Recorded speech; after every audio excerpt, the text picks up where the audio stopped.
अस्सलामुअलैकुम जी, welcome back to my channel. कैसे हैं आप सब? मेरे चैनल में आप सबको खुशामदीद और दुआ है कि सब बिल्कुल खैरियत से हों।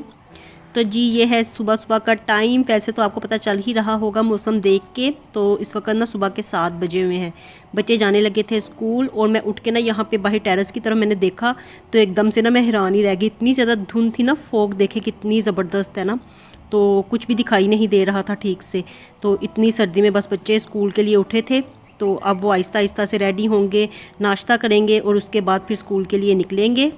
और मैंने सोचा कि सुबह सुबह का ये सर्दी वाला सीन मैं आप लोगों के लिए कैप्चर करूँ, आप लोगों को भी सर्दी लगवाऊँ।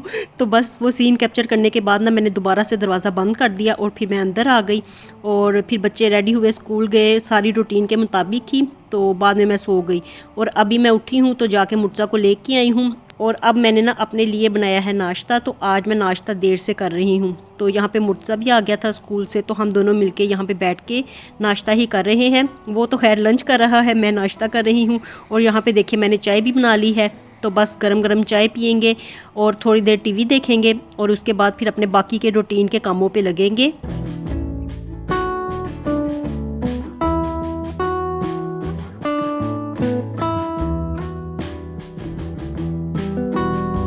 और आजकल ना कपड़े इतने ज़्यादा हो जाते हैं कि बच्चे 1 से 2 दफ़ा वीकली कपड़े बदलते हैं ना, तो इतना कपड़ों का ढेर लग जाता है।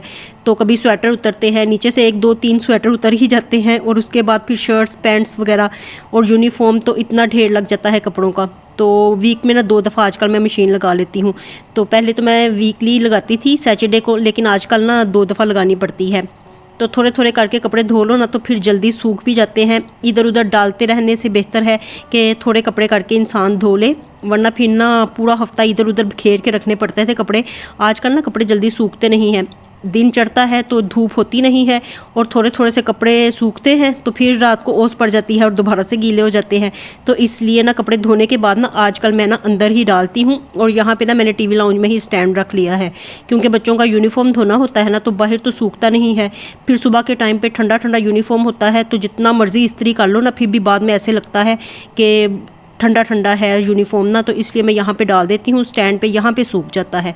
क्योंकि यहाँ पे टीवी लाउंज में हम लोग हीटर भी लगाते हैं ना, तो इसलिए सारा टीवी लाउंज ना गर्म ही रहता है, तो गर्माइश रहती है और बाहर पड़ा हो तो फिर सूखता नहीं। तो इसलिए ये स्टैंड फिर मजबूरन मैंने सर्दियों में यहाँ पे रखा है।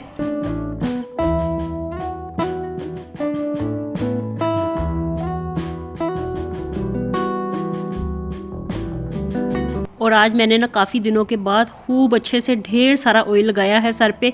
तो इतने दिनों से मुझे लग रहा था जैसे मेरे बाल बिल्कुल खुश्क हो गए हैं, खुश्की हो गई है सर में। तो वैसे भी सर्दियों का मौसम खुश्क होता है ना, तो लाजमी ना हेयर भी स्किन भी ड्राई हो जाती है। तो आज मैंने इतना ज़्यादा ऑयल लगाया हुआ है ना, आपको दिखाई दे रहा होगा। और ऑयल लगा के फिर मैंने चुटिया की हुई है। और चुटिया ना मैं वैसे कभी कभार ही करती हूँ, वरना ना रोल ही कर लेती हूँ बालों को ना। तो आज मैंने कहा कि तेल लगाया हुआ है ना तो बड़े अजीब से ही लगेंगे, तो इसलिए मैंने फिर चुटिया कर ली थी। तो चलिए अब मैं आ गई हूँ किचन में और आते साथ ना मैंने आटा लगाया है मशीन में। मैंने कहा ये आटा गूंदा जाएगा ना तो उसके बाद फिर जो पकाना होगा तो वो पका लेंगे। और पकाने की भी ना आजकल समझ आती नहीं है, सोचता रहे इंसान सारा दिन ना, यही सोचती रहती हूँ मैं कि क्या पकाऊँ क्या खाएं हम लोग। तो बस आज मुझे फिर ख्याल आया कि मैंने सरसों का साग बॉयल करके रखा हुआ है, तो ये फ्रिज में ही मैंने रखा था, बॉयल करके ग्राइंड करके रख लिया था।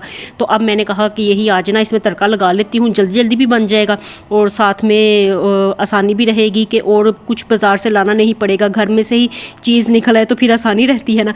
तो बस इसीलिए सोच के तो मैंने फिर साग रख दिया था बनने के लिए। और इसमें ना मैं मकई का आटा डालती हूँ। तो वैसे मैंने देखा है कि काफ़ी लोग ना इसमें नॉर्मल जो गंदम का आटा होता है वो भी डालते हैं, लेकिन मैंने तो हमेशा इसमें मकई का आटा ही डाला है। तो पता नहीं उसका टेस्ट कैसा होता होगा। तो मैं यही सोच रही थी आज कि मैं थोड़ा सा ना आटा नॉर्मल जो गंदम का होता है वो डाल के देखती हूँ। फिर मैंने कहा रहने देती हूँ, कहीं ऐसा ना हो कि टेस्ट अच्छा ना लगे। तो इसलिए फिर मैंने ना मकई का आटा ही डाल दिया था। और उसके बाद ना मैं अब तड़का लगा रही थी। तो बस तड़का लगाने के बाद साग तो हमारा रेडी हो गया।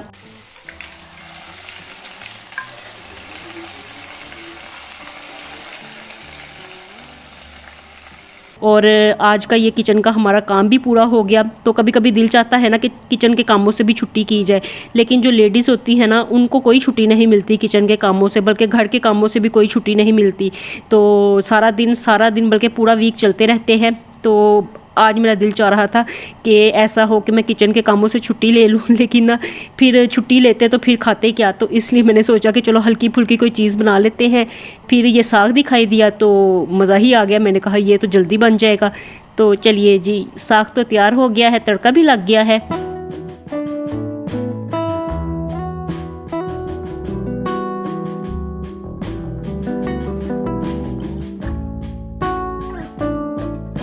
और ये साग ना सुबह नाश्ते के टाइम पे इतना ज़्यादा अच्छा लगता है ना, इतना अच्छा लगता है कि क्या ही बताऊँ आपको। पता नहीं, शायद मुझे अच्छा लगता है कि बाकी सब लोगों को भी अच्छा लगता होगा।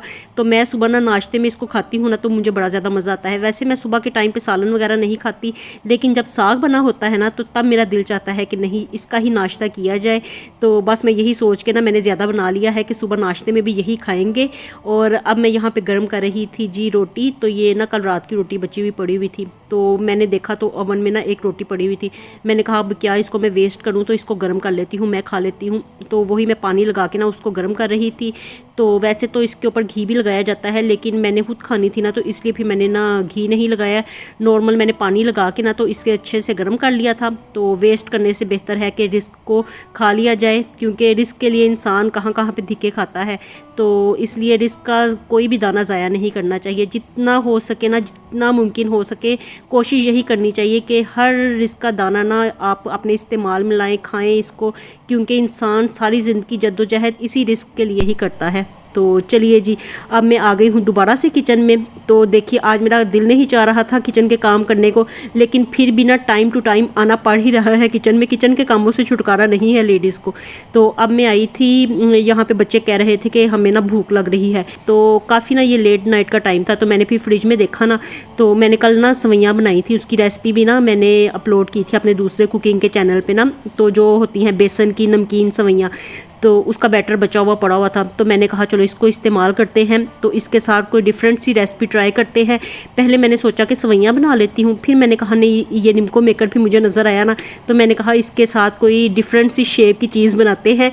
तो फिर ये मैंने ना बेसन की ये चकली सी बना ली है। और यकीन जानिए, ये इतनी ज़्यादा क्रिस्पी हो गए थे ना जब ये ठंडी हुई ना, तो पहले तो मुझे इनकी शेप ही बड़ी अच्छी लगी। तो जब शेप मैं इनकी बना रही थी ना, तो बनाते बनाते मुझे ज़्यादा मज़ा आ रहा था, कुछ आर्ट वर्क लग रहा था। तो बनाते बनाते मुझे इतना ज़्यादा मज़ा आया ना कि फिर सारी मैंने ना इसी शेप की ही बना ली। और देखने में ना ऐसे लग रहा था जैसे मैं जलेबियाँ बना रही हूँ, लेकिन ये जलेबियाँ नहीं थी, ये नमकीन थी जी। निम्को मेकर के साथ मैंने ये बनाई थी। और इसकी शेप भी देखिए कितनी अच्छी लग रही है ना। तो बस ना शौक में ना शौका शाकी में लगी हुई थी मैं।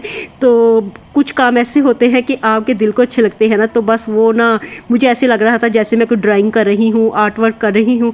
तो ये देखिए, अब मैंने इसको फ्राई कर रही थी, और ये ना बड़ी ज़्यादा क्रिस्पी हो जाती हैं। जैसे जैसे ये ठंडी होती हैं ना, तो बहुत ज़्यादा क्रिस्पी हो जाती हैं। वैसे तो जो सवैयाँ बनाओ ना, मोटी सवैयाँ, तो वो भी ऐसे ही होती हैं। जब उन्हें फ्राई करो तो नरम होती हैं, लेकिन जैसे जैसे वो ठंडी होती हैं तो इतनी ज़्यादा क्रिस्पी हो जाती हैं। तो उसके ऊपर चाट मसाला, लेमन निचोड़ के खाओ तो इतना ज़्यादा मज़ा आता है। तो हमने ना कल वो ट्राई की थी, और उसी का बैटर ये बचा हुआ पड़ा हुआ था, तो जिसके साथ ये मैंने बेसन की चकलियाँ बना ली हैं। देखिए इनकी शेप कितनी खूबसूरत लग रही है ना। तो इसकी भी रेसिपी इंशाल्लाह मैं अपलोड करूँगी। तो जब कोई नई चीज़ बनती है ना, तो उसे देख के बड़ा ज़्यादा मज़ा आता है। फिर मुझे खुशी भी होती है दिल को कि चलो एक नई रेसिपी जहन में आ गई है।